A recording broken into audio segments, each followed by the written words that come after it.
One of the best predictors of future 8th grade reading and math scores is fine motor development when they're in preschool. Think about that. Scribbling matters. Thank you for coming out. I'm Rachel Gordon from the Institute of Government and Public Affairs. And this event is part of the Family Impact Seminar series that we put on annually.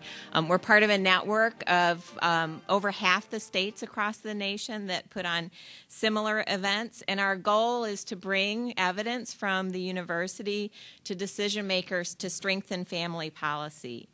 And so this is part of that event. We'll also have a reception for legislators in Springfield next month to follow up on today's event. And we're delighted that Representative Chapalavia and Representative Eddy are both here today and will give some remarks and are co-hosting that reception with us.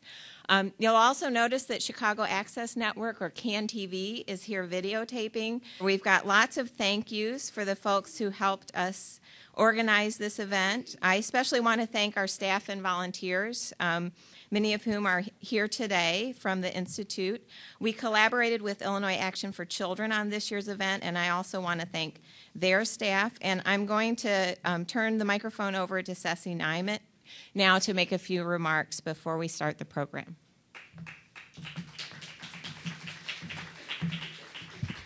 Good morning, and how fun is it to come out on a Saturday morning and play?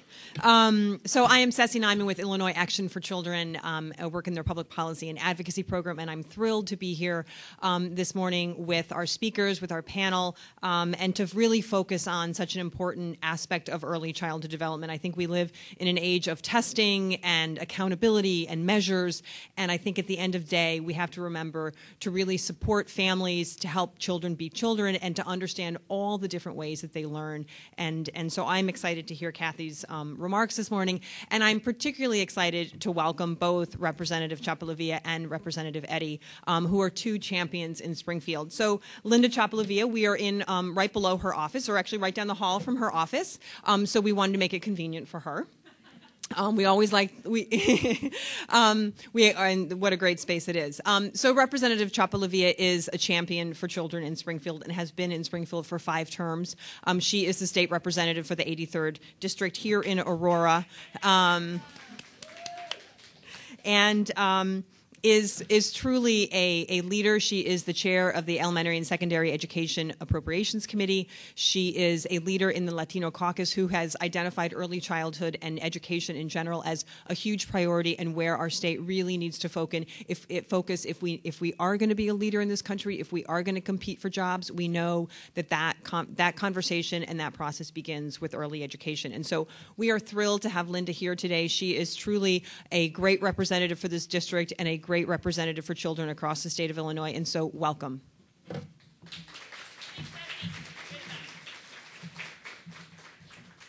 She's the best. I know whoever comes up next to me is going to say, why did I take the mic out? Do me a favor, welcome, first of all, to Aurora, the City of Lights, Bella Aurora, that we like to call it in the Hispanic community. And when you have organizations so great like the one that's been able to put this together with Action Illinois and everybody, it's important that you understand that you guys are extremely powerful. Everybody in this room together, we could probably solve the issues of early childhood. We all know if there's no formal training from 0 to 5, a child that has training, a child that doesn't have training, it looks like the child with no training looks like they've had a stroke. And the severity there. We understand that the parent component is not as active as it should be. Right now, society has a great deal of pointing of fingers of certain people, especially my teachers, which is undeserved. And we need to make sure that we allow you to grow, to give you the nurturing, giving you the help that you need as legislators. I'm a servant. I serve you guys. And this is one area that I have noticed in my life, and that's ever since I was young, because I'm not your typical state representative, and especially in the position I hold, I shouldn't be where I'm at. I was told in early grade that I wasn't smart enough to go to school, I should go stay home and have children. Okay, I didn't get in college the formal way. I couldn't test to save my life. I got through the Chance program at Northern. You know, I couldn't finish my education. I didn't have the money, so I joined the Army. You know, there's certain things about me that I was the children that you serve. My parents didn't go to school, formal school. I'm a fifth generation graduate and the first one out of the fifth generation. So when I look back at the footsteps that God's given me and what I need to do and what I need you to do for me is we need to solve this issue in the state of Illinois and stop talking about it. We talk so much and we do so many task force and we get so many results, but no one has the courage to jump over that line and say, I'm going to be a stand for the children in the state of Illinois. Well, I want to be a stand for 0 to 5, a 0 to 8, which we were discussing earlier. It's important that you understand that you are extremely powerful and you have a lot of circles that affect change in this state. I was at Erickson Institute yesterday with Dr. M, because I can't say his name. It looks like measles, but it's not measles. Oh, great, thanks. Make me look bad. And nothing, I have spell check everywhere because my spelling is horrendous. So I'm just a humble servant, okay? What I do understand is that we don't have a statewide summit on early education, and I spoke to my colleague about this yesterday because I was so excited because I'm about changing the world. One of the projects I'm working on is actually world peace. It's called the United Nations of Youth, but that's a whole other project that I'm working on. But I just want to let you know that I'm going to be here for you guys to stand on my shoulders and allow me to have you shine. It doesn't matter where you're at in the state. If you have a program that you feel is working, it's going to be effective, and I'm going out to your guys' area with Lisa Dugan's area, with parents or children or early childhood or special ed or bilingual, whatever it works, and you guys see that spark in the parents and the children's eyes and you know it's working, and you think no one's watching or no one's hearing you, please call me. It's very easy to get a hold of us. My personal email address is just lindachapellavia@aol.com. Email me, drop a line, tell me what you're up to so we can heighten that. But I do want you to stay involved in this year, okay, because we're going to be running really fast, a lot of speed, consolidations all the way to efficiencies. And I'm a small business owner, so I've gone into some school districts and seen where we can be more efficient and put the money back in the classroom and pay teachers what they deserve and get them the equipment. We shouldn't have books anymore in the classrooms. There should be notebooks. I mean, there's so many things that we have not advanced on. And every child is special. It doesn't matter how old they are or where they're at in the spectrum of economics or learning curves. They're all special kids, and we need to treat them all fairly, okay? But what I want you to be aware of and just stand clear and just say, hey, Linda, how do I be a part of it, is the Early Childhood Summit. I think we need to start really thinking big, bilingual programs, special ed programs, parenting programs. How do we all work together to solve the issue? Because as you can see, you can give it to Springfield, and it's not going to get done. What's going to get done is more cuts, more inefficiencies. Someone that doesn't know education being in control of the dollars and saying this needs to be cut, that needs to be cut, this needs to be cut. We can't have that any longer. And we are strong, powerful women. I'm sorry, guys, but there's very few of you. You're very strong, powerful women, and by nature, that's what it's all about, is to help. We need to help our children, our seniors, our teachers, things like that. So I want you guys to be really jazzed about today. I want you to think about it and go home and say, hey, I want to get a hold of Linda because I want to change the world, too. I want to make sure that when I die, things are a lot better for the generations after me that come after me, because that's what we're supposed to do, right? Anyway, I'm sorry. You can tell I'm excited about life. Thank you for coming today. If I can be of help in any area, please don't hesitate. And you can tell I'm very sincere when I say that. And I have a basketball game to go to of my 13-year-old, but I will be back by 11 since it's here in my hometown. It starts at 10. And Veronica's phenomenal. You guys would love her. Maybe I'll bring her back. Anyway, so you guys have a good time today. If there's any issues, concerns, even complaints, okay, come see me after about 11:15. I should be in the back of the room, but enjoy the seminar. Thank you. Thank you. Well, I'm delighted now to introduce our speaker, Kathy Hirsh-Pasek. And I mentioned the seminar series that we run earlier. And the ideal person for that series is a highly regarded academic scholar who can talk in plain English, not in academic jargon, to the public and to policymakers. And we started to look for someone to talk about play in early childhood. Kathy Hirsh-Pasek was clearly that person. So I was really thrilled when she agreed to come and speak today. I'll just mention a few of her credentials and her bios in your program as well. She's the Stanley and Deborah Lefkowitz Professor in the Department of Psychology at Temple University, where she serves as the director of the Infant Language Laboratory. She's a well-decorated scholar. She's received numerous awards, including two from the top professional association in psychology. Her research has been funded by the top agencies, including National Science Foundation, Foundation and National Institutes of Child Health and Human Development, and she's widely published in the academic fields. But she's also written for the public. Some of you may know her book, Einstein Never Used Flashcards.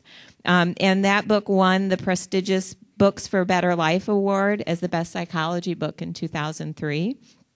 She's also written for policymakers and has a recent book on a mandate for playful learning in preschool.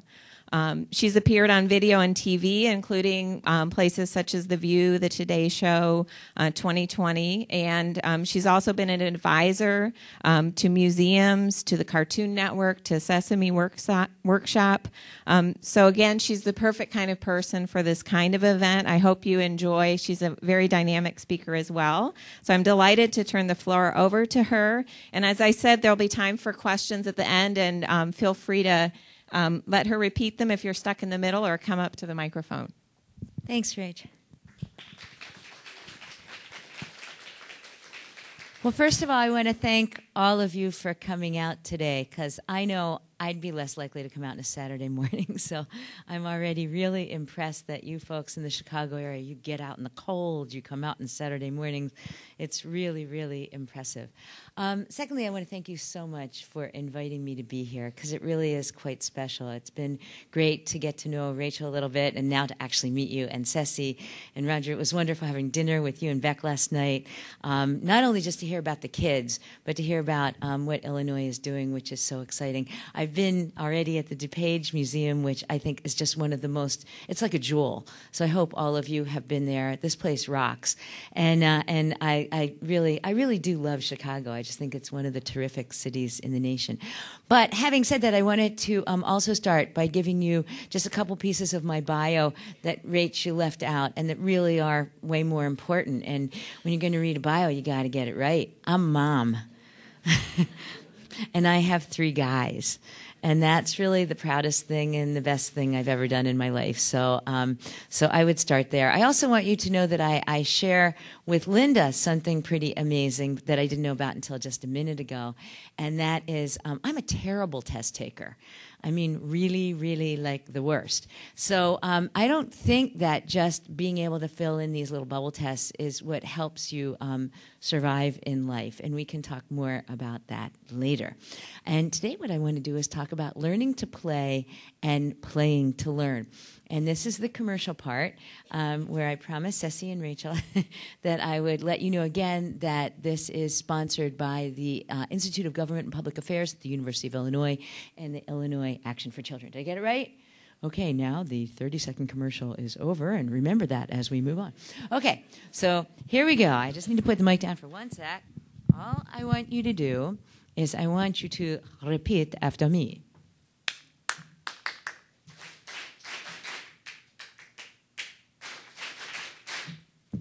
You are really good. Okay, so the question is, what did you hear? And I'm going to ask us today to change the lens, to think differently. I know you're going, what was that clapping all about? To think differently about the very simple things that occur around us all the time, because there's richness in those claps that you hadn't really thought about. When you're clapping, you're actually doing division. Think about it for a minute, okay? You're dividing the time into rhythm. And when you divide the time into rhythm, can you see that you're doing really a division problem? You're also, by the way, listening. And you had to control yourself. And you had to give me back what I gave you. And that means self-control and attention and sequencing. Oh my gosh, is that what they're calling executive function skills? Okay, let's move on. What's going on here? Well, what you see is King Arthur. And King Arthur is all dressed up. And you may not know this, but King Arthur is just about ready to go into the round table to make important policy decisions like the one, Ceci, that you are at every single day, when you're trying to convince the leaders to do the right things by children. So what are we doing? You're doing narrative. You're doing perspective taking. That child, as Vygotsky once told us, is a head taller than himself. Because that child is playing, jumping into a new role, learning new terms like moat and castle. But not just memorizing that there's a thing called a moat that's outside the castle walls. I mean, what would that mean? Not any more than it meant when I memorized my 200 SAT words. Do you all remember that? Yeah? Could any of you, take a test on those SAT words today? I don't know about you, but I would flunk, right? So if all we're doing in our schools is saying, here are the 15 words that you need to learn for today because they will be on the test tomorrow, we can see that that will have no long-term gain. So there's much more going on in play than meets the eye. And when we change the lens, there's perspective-taking, social skills, planning, and executive function. What I want to argue today is that it is indeed time to change the lens on the role of play in education and to help parents and to help policymakers see the social and academic value of what I'm going to call playful learning. Now, catch what I'm doing here. I'm doing a little twist, so I want you to catch that twist. I'm calling it playful learning. Doesn't mean it's just play. Just play is important too. Going out, having time to be that head taller than yourself. But playful learning is going to be something very special, where we take advantage of what kids are gaining in certain situations, like in the acting situation, like in the clapping situation, and pull out the learning opportunities, teachable moments, as some of us call it.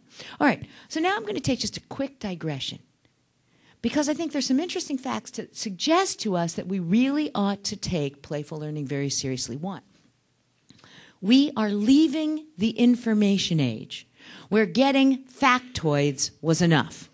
We're leaving that. In fact, we are entering what many people have called the knowledge age. Have any of you heard that term before? The knowledge age. And in the knowledge age, information is doubling every 2.5 years, every 2.5 years. Now, I want you to think about that for a moment.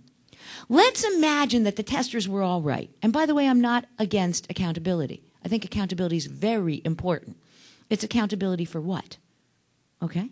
We have to figure out what it is children need to be accountable and teachers need to be accountable for. So now let's imagine that you went around with the idea that I could somehow open up a child's head and pour in the facts and then test those facts on the test tomorrow. All right? Information age.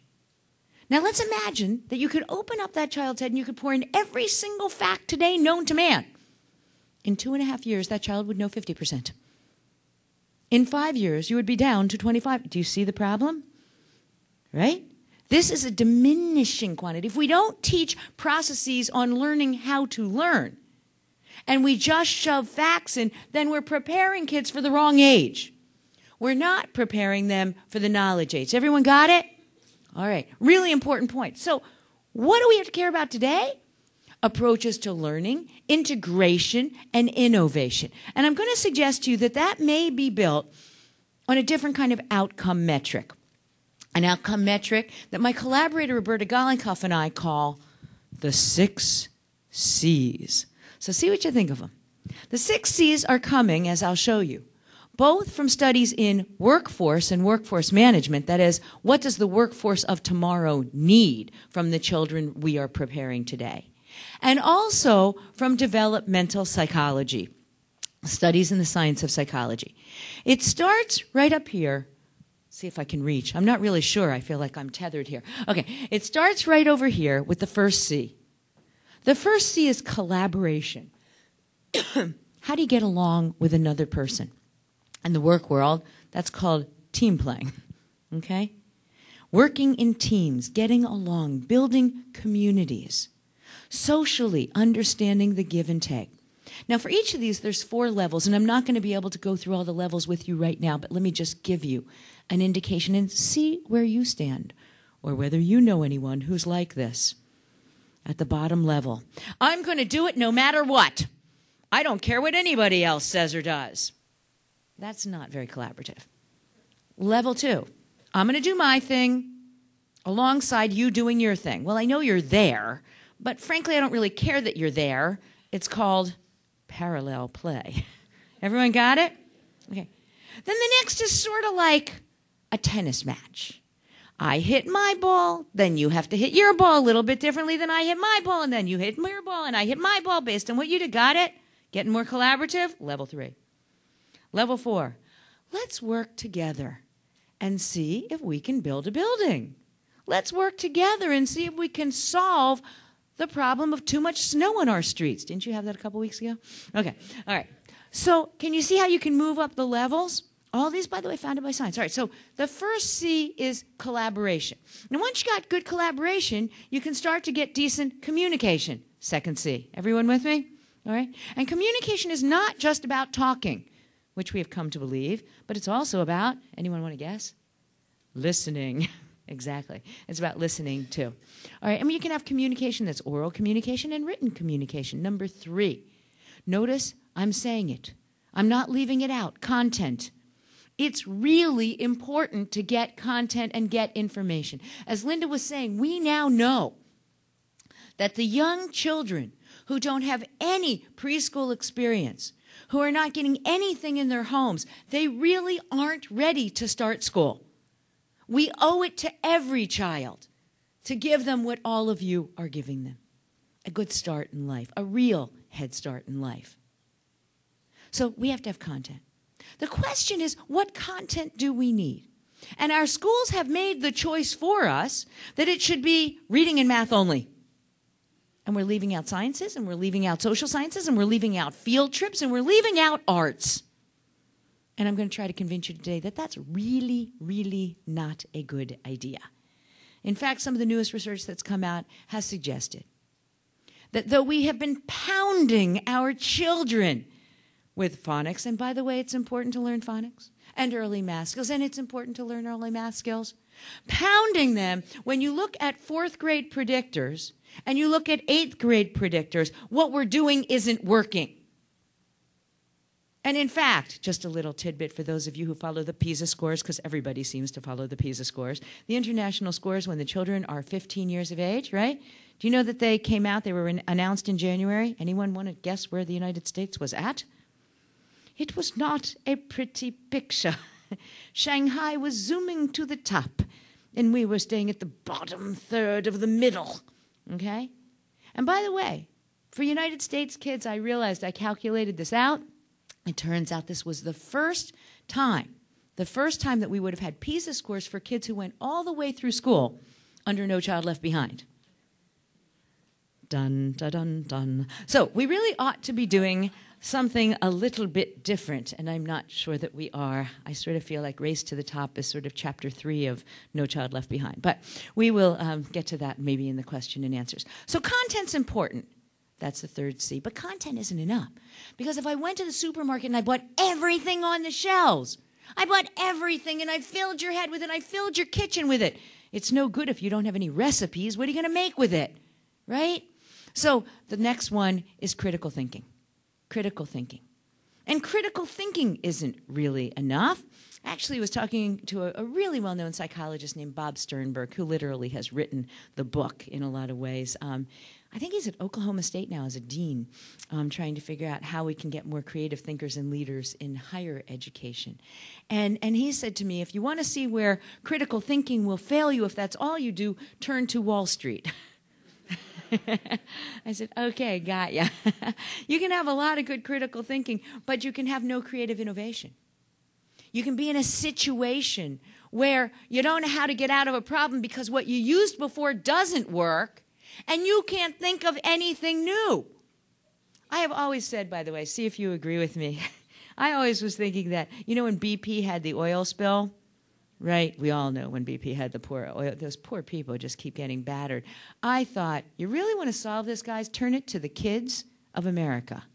We would have had that solved in weeks, okay, rather than months. At any rate, critical thinking and then creative innovation. And here's the last one. This is going to sound amazing in this time.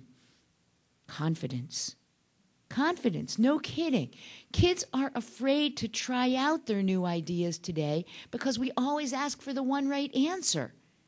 And if they can't give us the one right answer, then they shouldn't try. And the great innovators, the frontier of ideas came from people who were willing to give it a try. So they're the 6 C's, and I'm curious what you think of them, because they form for us what we call a dynamic model of renewable learning. It's not a one-timer. You can keep growing these 6 C's. You can create a profile for every child, right, in your class.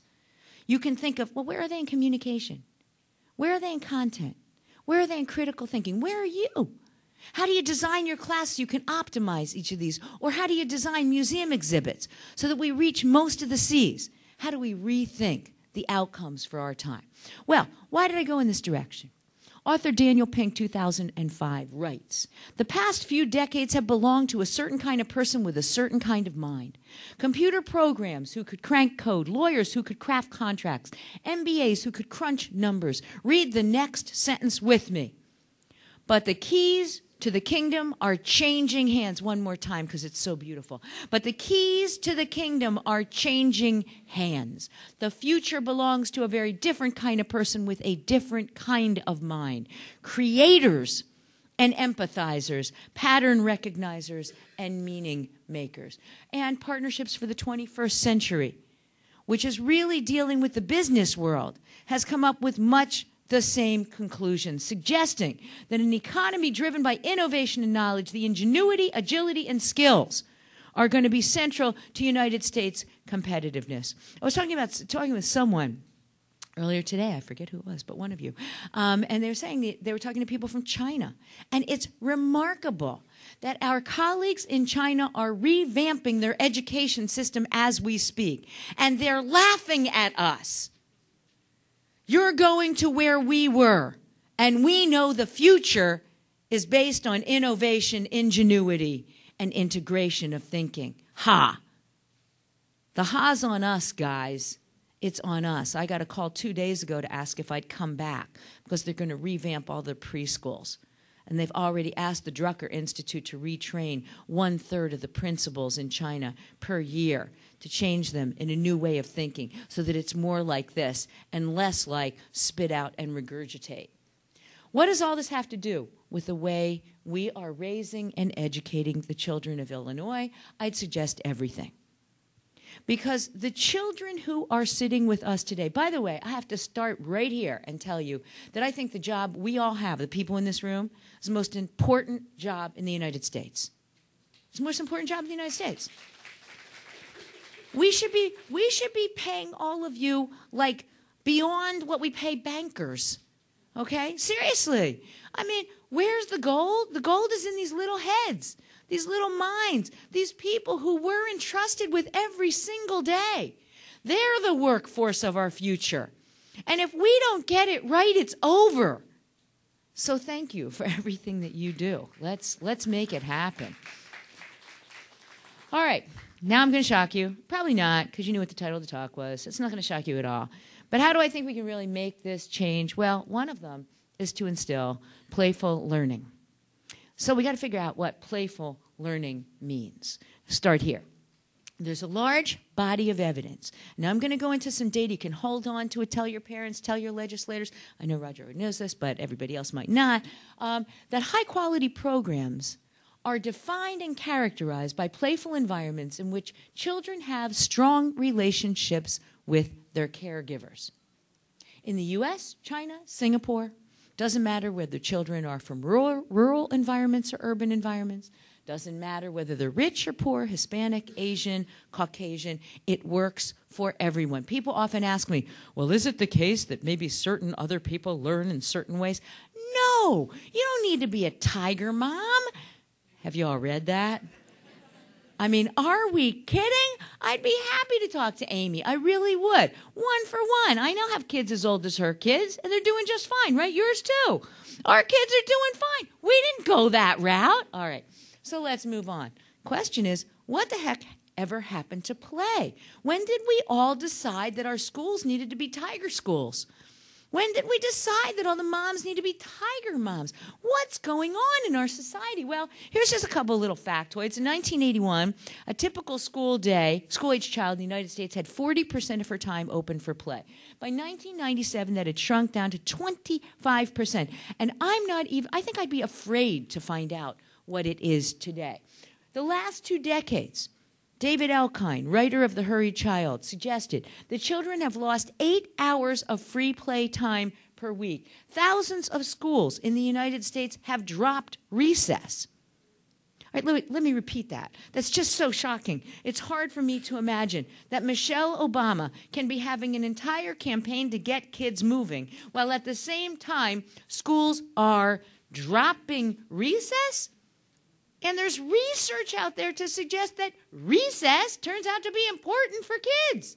That is, when they come back from recess, they learn better than when they haven't had recess, which is research from Tony Pellegrini.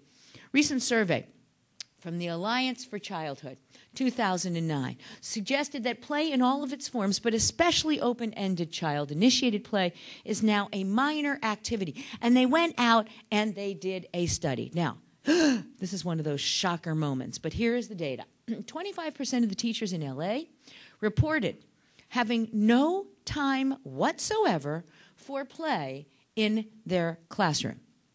Oh, I should remind you, that's kindergarten. In their kindergarten classroom. 61% of the teachers in New York sample said they had 30 minutes or less of choice time available for their kids. Now you may say, so what in the world are they doing with the time that used to be playtime? So read the last one, guys. Test prep. Test prep. Catch this, 79% of the New York teachers reported spending time every day on test prep. And in LA, that was 82%. Actually, one of my favorite, no, it really wasn't my favorite, it was my sickest. But I was giving a talk in Florida. And one woman stood up in the question and answer period, and she said, well, you know what we do in Florida, don't you? And I said, no, what do you do in Florida? And she said, our children take the F-CAT pledge. What could the F-CAT pledge possibly be? On the weeks, months, working up to the test, they pledge, I will do my best on the test. I promise that I will eat breakfast before I take the test. You got the idea. There were 8 of them. I keep it on my wall to remind myself why it's important to come and do these talks. Okay. In several recent articles, we're starting to see that the importance of play is being recognized. Scientific American, February 20, 2009, it's just a couple years ago. Catch this. Play-deprived childhood disrupts normal social, emotional, and cognitive development in humans and in animals. It's so basic. It's so basic. New York Times, September 2009. Can the right kinds of play teach self-control? The answer is yes. New York Times, February 2010, Playing to Learn. Beautiful, beautiful essay by Susan Engel. New York Times, January 2011, just this January, talked about how the play movement is starting to get some momentum. Finally, we're realizing we might be hurting our children. And indeed, we are wearing out our children. Our children with these drill and kill exercises. With an article that you sent me 3 days ago from the Chicago Tribune. Are they kidding? Are people in Chicago really hiring tutors to help them get better test scores for kindergarten entrance? And I thought this was only a New York phenomenon. What are you guys doing? Your sanity.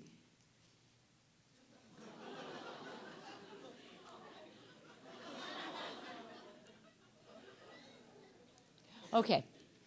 The American Association Academy of Pediatricians in 2006. We're talking now the doctors getting involved, okay? They don't get involved until there's real sickness, symptoms, okay? They're realizing there's a problem, and they titled this thing, The Importance of Play in Promoting Healthy Child Development and Maintaining Strong Parent-Child Bonds. These guidelines are written in response to the multiple forces challenging play. The overriding premise is that play is essential to the cognitive, physical, social, and emotional well-being of children and youth. The pediatricians are telling us. The problem we have right now is that our society is often confusing learning with memorization and test scores with success. And unfortunately, it is amidst this culture of fear that the parents out there, and believe me, I speak as a parent as well, are being barraged by a series of books that are telling them, oh my God, what's going to happen to your child? Worry and anxiety, anxiety within. How do I help my child in a global world where America seems not to be keeping up? How do I help my child succeed? Have we indeed forgotten how to play? Well, maybe. In a study that I did with the Fisher-Price Corporation, we wanted to find out whether people's attitudes toward play were changing. And we found out that, in fact, parents were willing to count flashcards as play. And experts like you were not. So what the problem is when we say, hey, our kids need to play more. We need to do more playful learning. Our parents say, well, that's what we're doing. We're buying all the educational toys. After all, it's a $20 billion industry. Somebody must be buying the educational toys. Did you all hear, by the way, of Teach Your Baby to Read?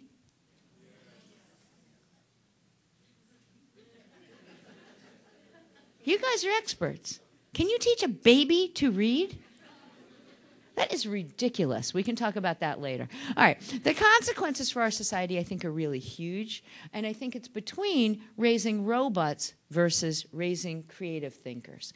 And I'd like to suggest to you that it is time to strike a balance between the desire to enrich children's lives and the need to foster play as a foundation for the 6 C's of collaboration, communication, content, critical thinking, creativity, and confidence. So let's talk about why we're so hesitant to let our children play. Let's talk about what happened in our childhood that's so different than the childhoods of today. And I'm going to suggest to you that parents and teachers are being misled. 1, by exaggerated science. 2, by societal forces. And 3, by marketing ploys. Let's just look at them. Exaggerated science. How many of you know about the Mozart Effect? Most of you heard about it? You play Mozart, the kid gets smarter? Yeah? Okay? I know. I'm laughing too. Because even the little effect, that little Mozart effect, it turns out that it was debunked a couple of years ago. Well, debunked. Here's what the Mozart effect is. It's on a paper folding task. Turns out if you hear Mozart and you take the Stanford Binet paper folding task, for the 10 minutes, after you have heard the Mozart, you do a little teeny bit better on the Simon Binet paper folding task. I'm not kidding. At minute 11, it's gone. Okay, but this did not stop us from having a lot of products like this. Now, let's just look at this one. I just stole these off the web.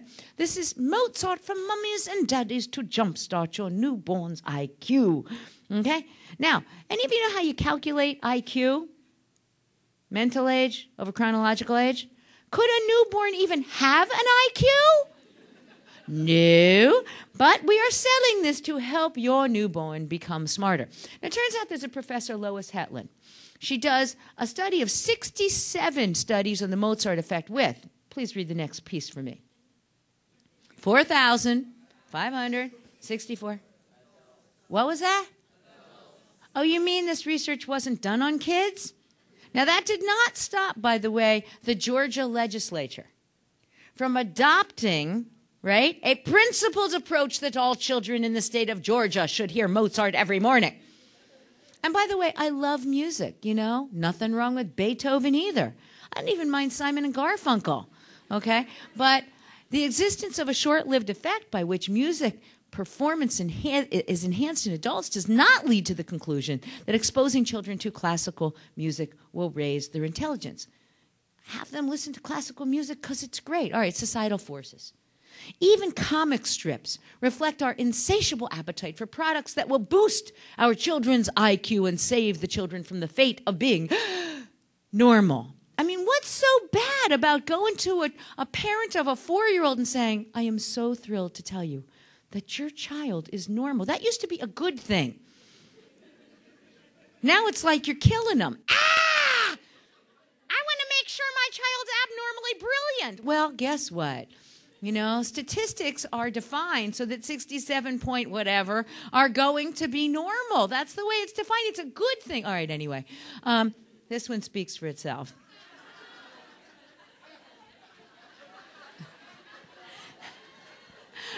All right, let's get to marketing ploys. These are some of my favorite. These are real toys on the market. So I'll tell you a story. One day I get a call from, in the olden days, there was this guy. Do y'all remember Peter Jennings?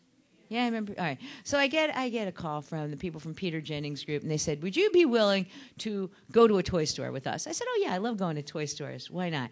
So they said, do you really believe that if you went to a toy store with us that you would find outrageous things on the shelf? I said, yes.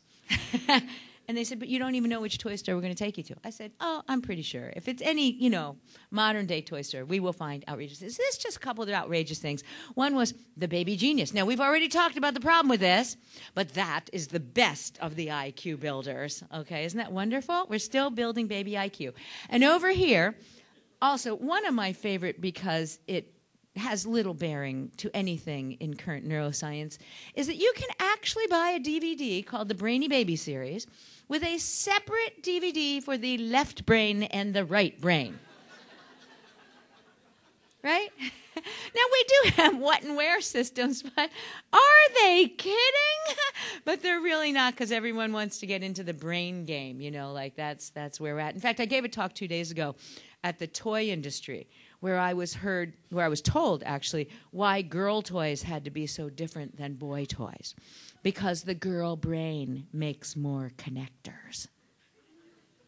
And I was trying to be polite, and it was really hard, Are you kidding? Like, what are we talking about here on Brains? So I actually dressed up. I rarely do this. You can probably guess already by knowing me that this was not anything I would ever do. But I dressed in pink, and I took a magic wand. And I said, I'm so glad I'm in the girly girl digital section today, because I really want to talk to you about how we can move beyond princesses to principles of learning. Anyway, I'm not sure they'll ever invite me back. Okay, so in the remainder of what I'm going to talk about today, and somewhat quickly, I want to demonstrate what 40 years of science has taught us about how children learn and why play is so important in reading, in math, and in social skills. And I want to give you that data so that you have it at your fingertips, because I think the most important thing we can do is have you guys as the advocates. If we don't build an army here, it isn't going to happen. But I will tell you that if everyone who's a stakeholder in kids, and I mean everyone, from the corporate to the nonprofit, to those of you who take care of children, to those of you who work in government for children, if we joined hands and marched on Springfield, if we joined hands and we went to Washington, we would be bigger than any of the Million Mom March. We are powerful. But we must be powerful together, and you guys have to help in being the ambassadors. So there are 3 points I want to make in the rest of the talk. The first is early education with rich content is important, but how you learn is as important as what you learn. How you learn is as important as what you learn. The second point I want to make is that EQ, or emotional intelligence, is as important as IQ. And the third point I want to make is that each of us has a role to play in lifelong learning. We are a village, and we have to start acting like the village. So let's start with early education is important. A couple of facts, and this is what I think Linda was referring to, and I think these facts are reasonably well known. Preschool experience dramatically increases children's collaboration. We've seen social skills jump by as much as 62%, problem behaviors going down, in communication language skills moving up by 25%. In content, we see dramatic increases in reading by 59%, in writing and in math by 50%. This is collated from Head Start data, NEAR data, State of Pennsylvania data. Let's take one example of how important this early learning is. There is a study, many of you probably know it, Hart and Risley. It was just plastered all over the news. It really wasn't even done on that many kids, but it had a huge political impact. The book was called Meaningful Differences. They wrote it in 1995. And what they did is that they compared parents from what they called professional groups, from working families, and from what they called welfare groups. Now, I understand we don't have welfare anymore. We can talk about it as TANF groups, whatever you like. But it's the low-income, below-the-poverty-line group. And what they looked at is sheerly the number of words that pass the ear of a child in these three groups. And they concluded that from professional homes, children are hearing about 2,153 words per hour, where those from welfare homes are only hearing around 616. That is huge. So you might say to yourself, so what possible difference would that really make? What possible difference would that really make? Well, it's pretty huge. A woman named Anne Fernald, colleague of mine at Stanford University, publishes in 2009 that the amount of language heard that passes your ear can affect later processing speed. So if you hear a lot of language early on, it's almost as if your little brain is like a calculator. It's working on the statistics of what you hear and trying to make sense of it. It's trying to make meaning. And as you prime that machine, it revs up and gets better and better and better. It's like practicing in baseball. If you hit more, or you hit more in tennis, you're going to be a better player. And practice is what you hear, what goes by the mind. So then you say, well, does that processing speed really make a difference? And she says yes. And by the way, her studies are done both in middle-class environments and in low-income environments, and they're done both in English speakers and in second language learners. Same story, doesn't matter. Now we look at age 5. Not only affects vocabulary going up, and notice, by the way, processing speed helps you gain more and more vocabulary. Can you see the kids who have lower processing speed will get less and less and less over time. Those who have higher processing speed will get more and more and more, and it predicts out to 3-year-old, and the 3-year-old vocabulary predicts out to entry to school, and that predicts out to 3rd grade, and that predicts out to how many jail cells people are going to put into place, because that's what the government uses as 3rd grade reading scores to predict how many jail cells to build. Be shocked. You should be. Next, a friend of mine, Martha Farah, in Hackman and Farah 2010, reports that by the time she looked at, and she is a neuroscientist, 5-year-olds, kindergarten, and she compared the brains of 5-year-olds from higher and middle class, really, and low socioeconomic status homes, she found differences. Already, but we didn't start there. Already there were differences. And where were the differences? They were in 2 areas notably. They were in the language areas and in the attention areas. So what we had been doing in the first 5 years projects all the way out to brain differences. I just heard a talk last week by a guy named David Grismer, University of Virginia, used to work for the Rand Corporation. He suggested that when you look at what a kid is like at 5 years of age in terms of their attention, their general knowledge, which I'll call language skills, okay, and their math and reading skills, he can predict for you what they're going to do all the way up to 8th grade. That was with 12,000 kids using the National Association for the Education Panel report. That's huge. That's huge. Yet it's not just what you learn, but it's also how you learn that matters. And we know, for example, that preschool children in highly academic drill and kill environments are more aggressive. Hello. They're more anxious, and they're more perfectionistic. Doesn't shock me that those kids who have to sit at their desk when they're 5 and practice for 45 minutes, which is what is happening in the Philadelphia school system right now for kindergarten kids. 45 minutes every single morning. Doesn't shock me that they want to shoot the teacher. I would want to shoot the teacher. I want to shoot the teacher hearing about it. I can't stand this. All right, how about for those who learn in more playful and meaningful ways? In fact, again, the other day, David said to us, well, it's general knowledge. This general knowledge thing really predicts out. I went, duh. The kids who have more language and can make things meaningful, if those SAT words that I'd memorized have been meaningful, I might have a chance of remembering them.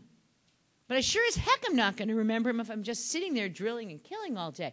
So let's look at it. If you don't believe me, take the data. Comparisons between developmentally appropriate school, I'll call them DAPs, and direct instruction tell the story.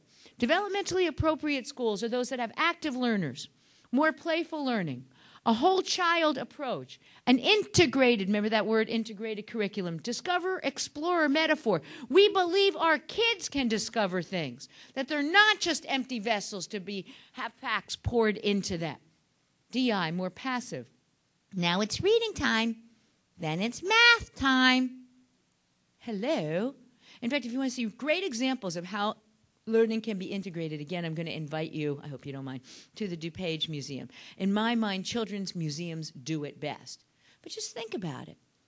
A kid who's planning a birthday party has to count the number of envelopes, has to put some sort of a label on the front so that the kids can get invited to come to the party. They're doing writing. They're doing thinking. They're cutting cakes, fractions. We just don't think about it that way. So it's the way we change the lens and make it integrated. All right, so what's the data?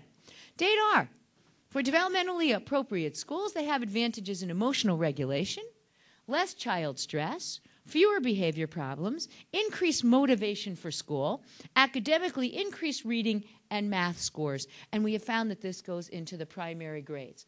Let's take one recent study. It comes from your neighboring state.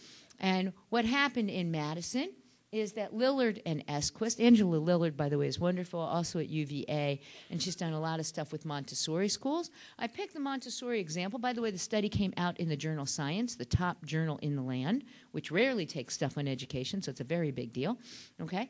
And what they did is they went into low-income, I think it was in Madison, it might have been Milwaukee schools, and they looked at some schools that were going to have Montessori programming and some that didn't. And what did they find?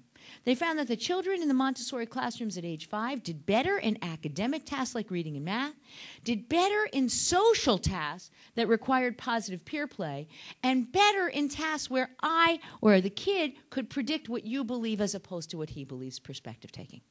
Okay? This is the kicker. At age 12, 7 years later, with no further intervention, think about this as inoculation, okay? Getting a vaccine, an educational vaccine. What did they find? The kids liked school more. They were more creative in their writing than the other kids, and they were still better in reading and math. This is going to be a very important point.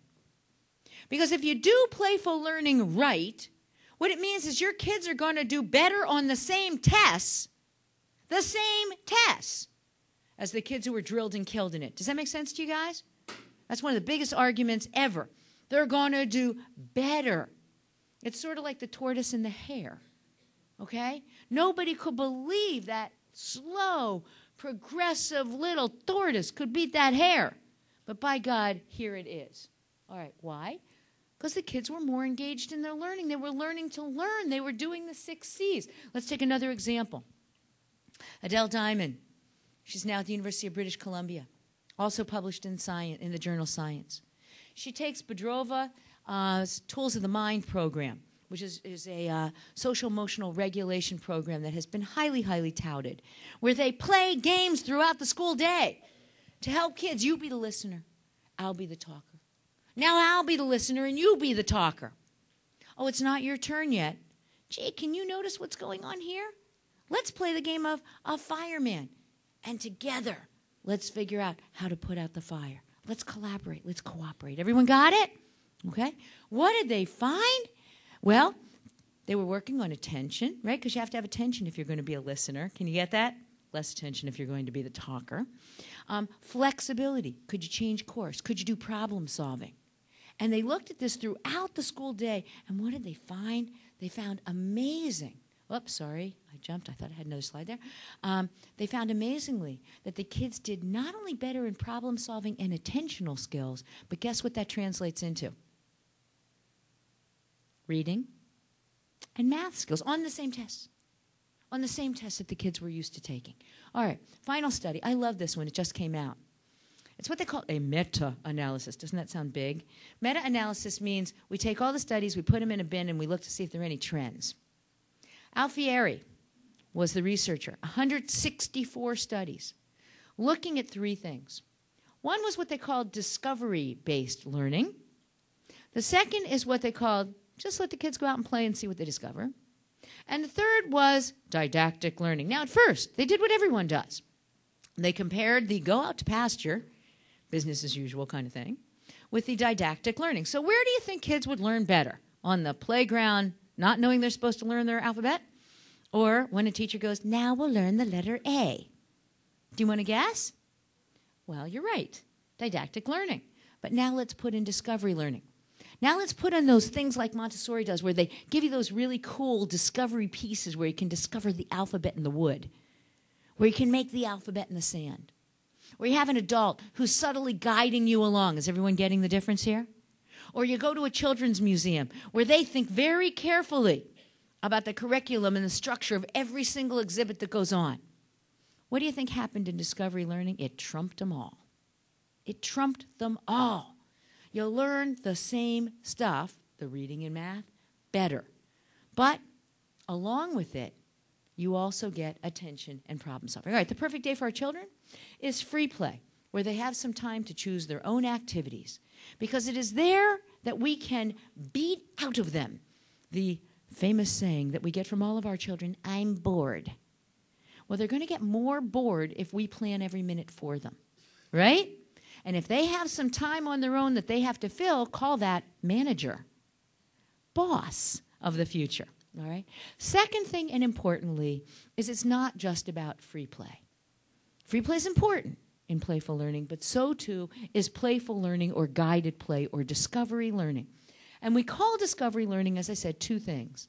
One is where you arrange the toys or you arrange the experiences in the environment so the kids will end up discovering what you want them to discover. And two is where you add the subtle guidance to be there for them. Is everyone clear on that? And let me give you one example that I just love. It comes from Ruby Takanish, who wrote a beautiful, beautiful piece, and it was titled at the beginning, 3 Mothers and an Eggplant. So you're in the supermarket, and Mother 1 is rolling along, and her kid says, "What's that?" And Mother 1 says, "That's an eggplant. You'll hate it," and moves on. Number 2. The mother comes up and the little kid goes, "What's that?" "That's an eggplant." "That's a vegetable. Some of it's good." Moves on. Okay? She gave a little bit more information, but not a lot. Number 3. "What's that?" "That's an eggplant. It's a really cool kind of vegetable. Hey, let's weigh it and see what it comes up on the scale." So they weigh it. Then they take it off. "Would you like to take this purple vegetable home and see what we can make with our vegetable eggplant? I'll bet there's a lot of good recipes." See the difference? When that mother responds to what the child initiated and makes it playful and fun and takes it home and starts making recipes, notice the richness that we're gaining, the meaningfulness, the engagedness of the learning. It's hugely different. That's playful learning. All right, so play and learning are not divorced. Play is not just free time. We need free time too. But it's not just free time with no objectives. And play can be, I will argue, a very strong way to increase performance. Let's take language and reading. As I told you, the mother with the eggplants is one. But a lot of us don't tell stories anymore. And we have to tell more stories. By the way, we tell it to our friends all the time. Any of you speak on the phone? I know now we text. We don't speak on the phone anymore. But when we speak on the phone, like I do, I still call my friends and I say, "You will not believe who I met at the supermarket today. And she colored her hair yellow. Why would she want to be a blonde? She looks terrible." Now, I know I'm gossiping, and I'm really sorry. But for just a moment, bear with me, because I have a context, right? I have a story, and I even have a character. Okay? Now, we need to tell more stories. And by the way, when there are cultural differences, those stories can be so rich. We have to not push people away from telling stories. We have to encourage them to tell stories. We have to encourage them to speak in their native tongue. I'm going to say that again. Encourage them to speak in their native tongue. We all have stories that reach way back. We have recipes that we've cooked. We need to bring them back, because it's in those moments that our children learn rich, rich language, in dramatic play, in singing songs. Let me just give you one. Join me in this. Ready, guys? Ba, ba, ba, ba, ba, baran. Everyone. Ba, ba, ba, ba, ba, baran. Ba, ba, ba. You're doing phonics. Okay? You didn't know you were doing phonics, but think about it. we can make it a lot more fun. Reading is not phonics without fun. It's not simply memorizing the words. It's meaningful engagement. I want to give you just a couple quick studies. An example from our own research where we compared electronic books and traditional books. 95% of the parents who came into our lab told us that they actually have these e-console books. I'm not talking about iPads. This was pre-iPad. It's a book you nest into a console. And what we wanted to know, what happens when you're reading these T-books and e-books? Does the e-book promote what's called dialogic reading? Does it promote the kind of stuff like, wow, did you see that bear? Remember when we saw the bear in the park? Not in the park, in the zoo? Yes, skip the park, go to the zoo, and remember what the bear was eating? All right, so it's when we jump out of the book, we leap beyond the book, and we wanted to know what was happening. Well, we had 83 and 5-year-old kids. They're randomly assigned to read with their parents either these electronic console books or traditional books. Real quickly, I'll just let you know parents talk more about the story when it's a traditional book. They talk less about the behavior when it's a traditional book, and parents say more that goes beyond the storyline. I'll just tell you that one of my students once said this, reading these console books was like induced ADHD because the parent spends all their time saying stuff like, no, don't point there. Stop hitting the button. Can you turn the page? And by the way, should I mention the other companies that use that a lot and are in your school? So we'll skip her, but they're not good for kids. They're distracting, and the kids don't even know the storyline. Why? Because the kids get distracted with those books. They're spending too much time pressing buttons. They're looking for pop-ups, and the book is screaming at you. All right, let's take math and spatial skills. There's lots of stuff you can do in your own classroom. Did you ever see the trail mix or those cereals that you can buy that have like a lot of different components? Kids love to sort them. Take advantage of it. When you dump the stuff on a table and the kids get to sort it into the Cheerio part and into the Life cereal part, they're looking at things and you can say, hey, where are the circles? Where are the squares? And those shapes turn out to be foundational for early geometry. Also, I should say, I Spy is one of my favorite games. I spy with my little eye the rectangle. Finally, I'll just mention that board games turn out to be very important for kids because they learn number and number estimation by playing board games and counting in board games. So don't think these things are throwaways in a classroom. They're very, very important. Math is not flashcards. It's not toys that promote one right answer. I'm going to give you 2 examples from our own lab. One is from building blocks. Who ever thought building blocks would be important? But it turns out they are. When parents are doing guided play with building blocks, they are using richer spatial vocabulary that's going to build a foundation for later mathematics and for the STEM disciplines everyone's talking about, science, technology, engineering, and math. Einstein once said, the only thing that interferes with my learning is my education. I would actually argue that has never been more true than it is today. So how you learn is as important as what you learn. Again, I'm speeding through, and I'm sorry for not having enough time here. EQ is as important as IQ. Just a couple things. I call this the tale of 2 Spocks.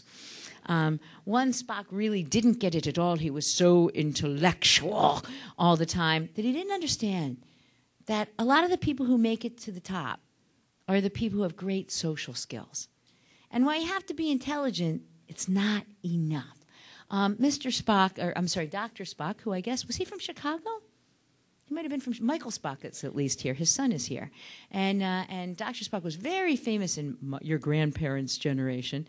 He was the person who literally wrote the book and knew early on that social skills are where it was at. By the way, Fred Rogers knew that too.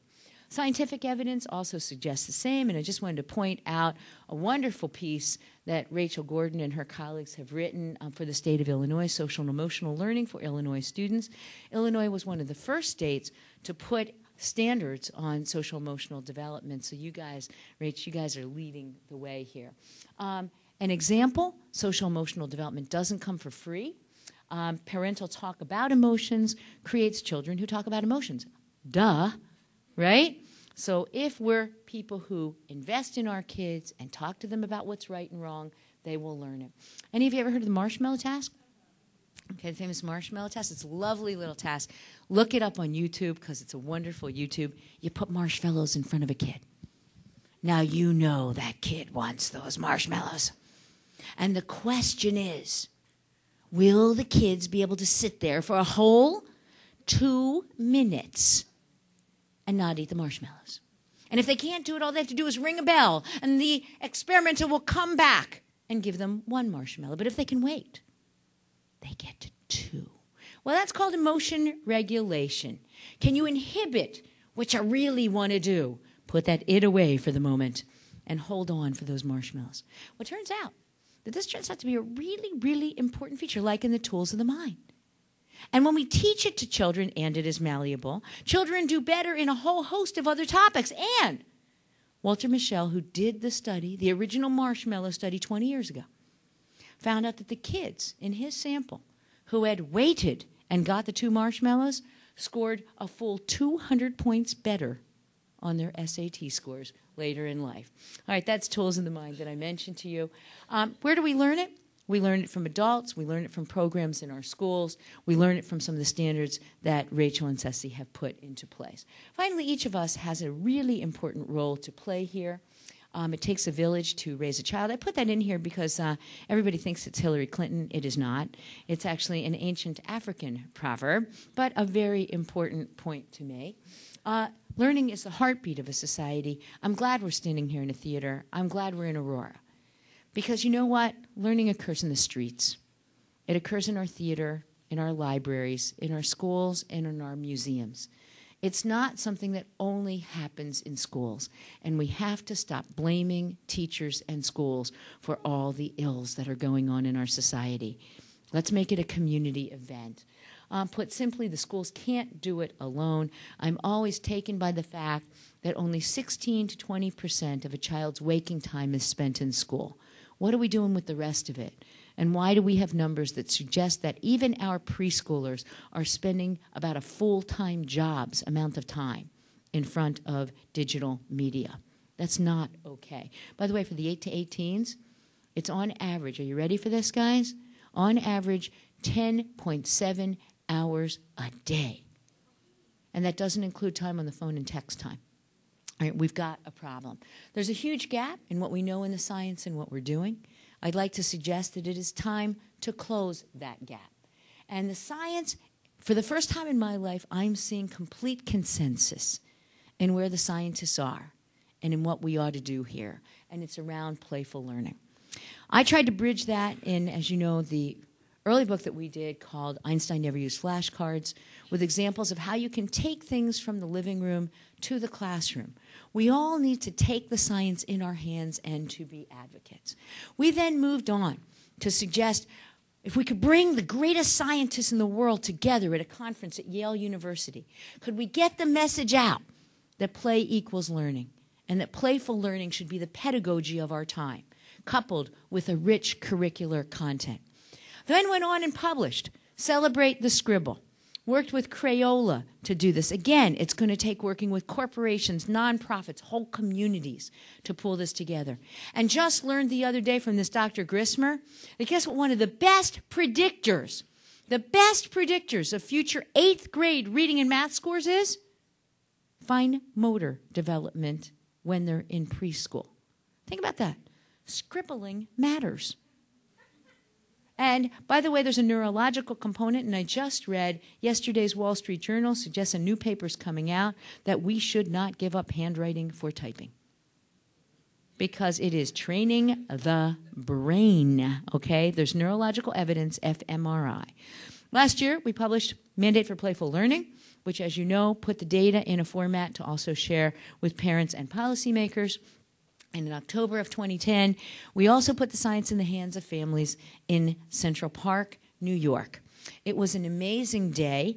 There's already talk about moving this to Chicago's Millennium Park. I can't wait. We were absolutely shocked by the turnout. We didn't know who was going to come. 70,000 people showed up. We hit a chord. 70,000 people. And in that part of the park, you should know that it's usually a rather lily-white part of the park. It's a place that attracts Upper East Side and Upper West Side families. And on that day, 46% of the people who showed up made it a destination. 46% were diverse families. How about that? That's pretty incredible from 70,000 people. It was shocking. On that day, which was completely non-commercial, on that day when people like Lego just put out the blocks and they knew they were having no sales, when people like Sesame Workshop just put on performances for young kids, on that day when authors gave away books and people lined up around the park to get parenting books for free, people who were rich and people who were poor, and on that day, at the bilingual bingo activity, which I was sure was going to be a bust, can you even imagine? I saw Hispanic parents walking out with their head held high and talking to my friend Pat Cole, who is one of the top neuroscientists in the nation.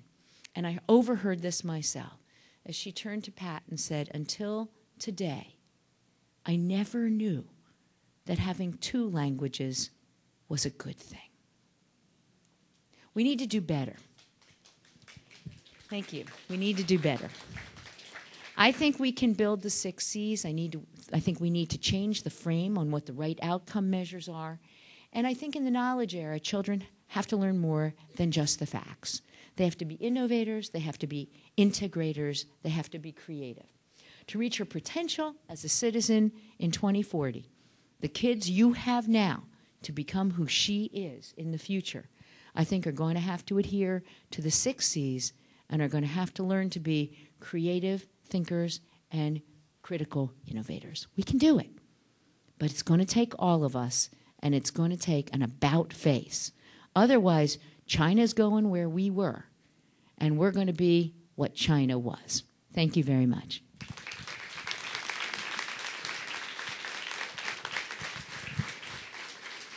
All right, so we can't go over even a little? Yeah, we're at the break time, so I'm willing to take questions, and sorry for the delay. Yeah. Mike up front. Well, I'll just repeat the questions. Yeah. So does anybody have any questions? Oh, come on. You're really allowed to ask, guys. Yeah. Uh-huh. Yeah.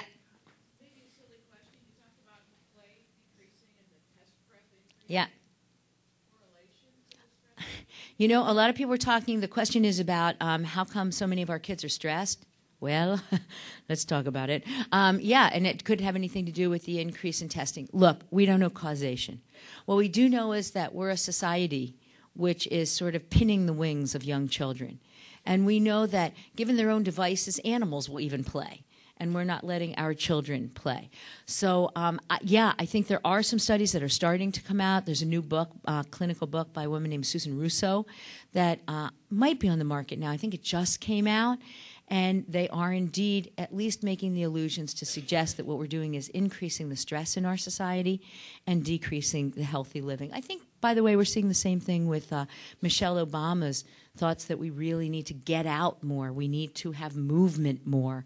And we have to figure out ways to do it. And I'm happy to say, by the way, that based on what we did with Block Party, she has invited us now to the White House to help figure out ways to take the kind of science of learning, what I think about it is, into the subways and into the supermarkets. Yeah.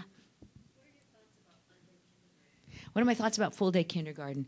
Look, I mean, the reality is we have parents who need to work full day, you know, and we're better off, I think, if the children are in a place that is going to give them a rich environment than if they're not.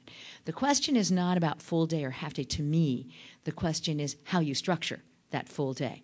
And when we structure that full day, it's important to have some rest time, it's important to have some choice time, and it's important to make sure that in a playful way, we're also allowing our children to make the discoveries that will allow them to be socially competent, have the fine motor skills, and the approaches to learning.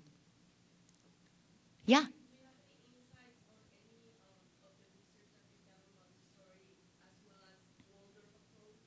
Montessori versus Waldorf. What a great question. You know, I think whether we do Waldorf, whether we do Montessori, whether we do Reggio Emilia, I think all of those approaches have the right idea, and that is that they need to be child-centered. It's an approach that's really pushed by the National Association for the Education of Young Children. They do a great job of it. And when children initiate their own learning in environments that foster that learning, not in chaos, but in environments that foster learning, they do better. And the truth is, we all benefit from it. So all of these approaches are great. The important thing is to make sure you have a good, strong curriculum, and you do it in a kind of playful, discovery-based way. Yeah?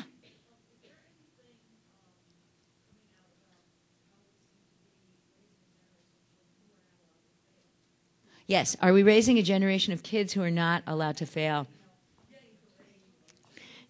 Yes, yes. It's actually, it's really problematic. There is not any research about the ills of not being able to fail. However, I will tell you that if what we want in the future are people who are good in the STEM disciplines, science, technology, engineering, and mathematics, one sure way to squash it is to let the kids never fail. I do not know a scientist, I can't name one, who hasn't tried something that failed.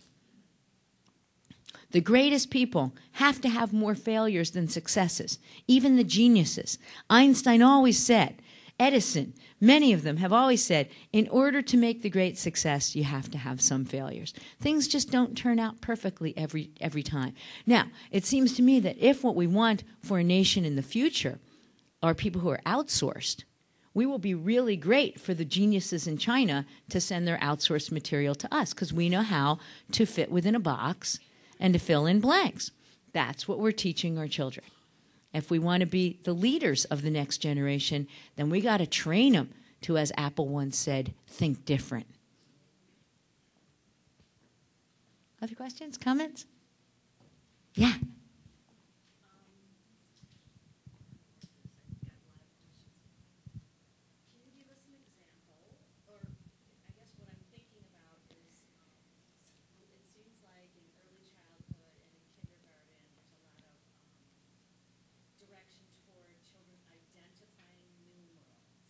Right.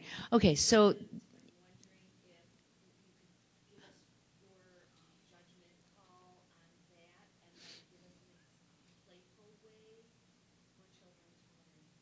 okay, so the question is, what do we do about, early math, and is identifying numerals important? And the truth is, by the way, it is important to know a 3 is a 3.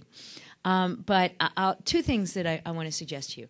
One is, when you learn early math, it turns out there's two things going on. One, and it's going to get a little more complicated than you probably want to be, but one is the sequence, 1, 2, 3, 4. Okay? And the second is matching that 3 goes with this many. Okay? Or this many chairs or whatever. And when those kids can put those two things together, they can actually understand addition and subtraction. But when those things are divorced, and when they're just memorizing what the 3 is, then they're not learning much of anything. So where do they really learn math? And I will give you an example. They learn math at snack time. They're very good at math at snack time. In fact, they're amazing at math at snack time. Okay. And I remember when I used to take my kids to the ice cream store, because my kids, there's a spread of 7 years. My little one's 7 years younger than my oldest, who's 2 years different than the middle. Okay. So, come on. A 3-year-old just does not need 2 scoops of ice cream. But, a 10-year-old may think he deserves 2 scoops of ice cream. I will tell you that my kid learned math, okay? He knew what 2 and 1 was. He knew how to add them together. My kids are also, I know I probably shouldn't say this in Chicago company, but we're Phillies fans, okay? But it doesn't matter. You can be Cubs fans or White Sox fans too. But the point is that you will see kids doing decimals, okay? Very sophisticated mathematical calculations, and I mean calculations, when they're sitting at a baseball game. And my kids would say things, in preschool, they would say things like, well, he's due for a hit. And I said, how do you know? He's been up 3 times in this inning, in this game already. This inning is his time. He has a 333 batting average. And I was like, how do you know that? Okay? But in order to do that, they have to do sophisticated math. It's not that our kids can't, and it's not that they shouldn't, by the way. It's how we develop it, how we express it, how we use it. And there's some really, really great math programs out there that do it well. There's a guy named Herb Ginsberg, Big Math for Little People. And you ought to take a look at it because he has a lot of cool ways of doing math. I should say, by the way, that math isn't just addition and subtraction. Early geometry is a very big part of math. Just understanding the shapes, like you can do in I Spy, with my little eye, turns out to be really critically important too. Remember what math is about, and I'll leave you with this as the last question. That the cool thing about math is that, there's not really such a thing as a 3. There's not really such a thing as a 5. It's a higher order logical thing. And getting to that abstraction is what's important, not just memorizing little pieces. And in fact, I'll give you just one more thing. Because one day I'm telling the story, I'm in a preschool, and I'm telling the story of Passover, which is a Jewish holiday, during the Exodus. And then they finally get out from under the Pharaoh, and life is really cool. And I really thought I'd done the most amazing job, no kidding, of telling the story. I was so proud of myself. And I'm sitting there, and there's a whole group of kids in front of me. And one little boy gets very brave, and he's going to say something to me. He goes, and I said, and the Jews crossed the Red Sea, and they were free. And the little boy raises his hands. He goes, I'm free. And then another little girl goes, I'm free too, and I'm free. We're all free. Okay. So if free just means, you memorize the number, it ain't helping you much. Thank you so much.